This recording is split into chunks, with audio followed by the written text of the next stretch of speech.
नमस्कार मित्रांनो, मी आपले ऍक्टिव्ह एज्युकेशन युट्यूब चॅनल मध्ये स्वागत करत आहे। आपणासाठी एक महत्त्वपूर्ण ब्रेकिंग न्यूजचे स्पष्टीकरण करत आहे। तर चला पाहूया ब्रेकिंग न्यूजचे स्पष्टीकरण। 7 जानेवारीची मोठी खुश खबर, पेन्शनधारकांसाठी आनंदाची बातमी, पेन्शन मध्ये वाढ। या संदर्भात स्पष्टीकरण करूया। नमस्कार मित्रांनो, पुन्हा एकदा आपले हार्दिक स्वागत। आताच्या घडीची सर्वात मोठी आनंदाची बातमी आहे पेन्शन वाढ संदर्भात मोठी बातमी। पेन्शन धारकांचे पेन्शन वाढ या संदर्भात सविस्तर माहिती जाणून घेण्यासाठी हा व्हिडिओ सुरुवातीपासून शेवटपर्यंत कुठेही स्किप न करता आवश्यक पहा। चला तर करूया ब्रेकिंग न्यूजचे स्पष्टीकरण। ब्रेकिंग न्यूजचे स्पष्टीकरण पुढील प्रमाणे करूया।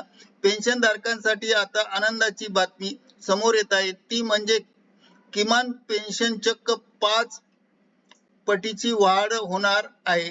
याबाबत कर्मचारी भविष्य निर्वाह निधी संघटन म्हणजेच EPFO मार्फत प्रस्ताव तयार करण्यात येत आहे आणि प्राप्त माहितीनुसार कर्मचारी भविष्य निर्वाह निधी संघटन मार्फत किमान पेन्शन वाढ करण्याचा विचार केला आहे। सध्या स्थितीत किमान पेन्शन 1000 रुपये इतकी मिळते आहे, तर या मध्ये आणखी 5 पट वाढ करण्याचा विचार EPFO ने मार्फत केला जात आहे।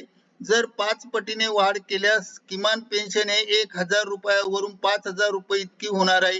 खाजगी क्षेत्रामध्ये कार्यरत पगारदार कर्मचाऱ्यांना निवृत्तीनंतर मिळणारा दिलासा याकरता EPFO मार्फत नवीन वर्षामध्ये किमान पेन्शन वाढीचा निर्णय घेण्यात आला आहे। निवृत्तीनंतर सद्यस्थितीत 1000 रुपये इतकी तटपुंजी पेन्शन मिळते आहे। यामध्ये 5 पट वाढ केल्यास किमान पेन्शनची रक्कम 5000 रुपये इतकी होणार असल्याने पेन्शन धारकांना मोठा दिलासा मिळणार आहे। कोणत्या पेन्शन धारकांचा फायदा होणार आहे, तर सदर किमान पेन्शन मध्ये वाढ ही EPFO अंतर्गत नोंदणीकृत असणाऱ्या खाजगी क्षेत्रातील सर्व कर्मचारी वर्गांसाठी हा लाभ प्राप्त होणार आहे।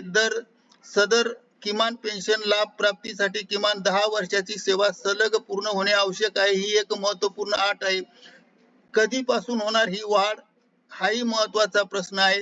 तर EPFO मार्फत सदर प्रस्ताव केंद्र सरकारकडे सादर करण्यात येणार आहे। केंद्राच्या मंजुरीनंतर येत्या अर्थसंकल्पामध्ये याबाबत आर्थिक तरतूद केली जाणार आहे आणि त्यामुळे आर्थिक तरतूद केल्या जाणार आणि केल्यानंतर हा प्रस्ताव शासनाच्या समोर मांडणार। शासनाकडून मंजुरी प्राप्त झाली की 5000 रुपये हे पेन्शन वाढ होणार करिता ऍक्टिव्ह एज्युकेशन युट्यूब चॅनलने हा व्हिडिओ व्हायरल केला आहे। मित्रांनो, आपणास आवडल्यास लाईक, शेअर आणि सबस्क्राईब करायला विसरू नका। धन्यवाद। Thank you very much.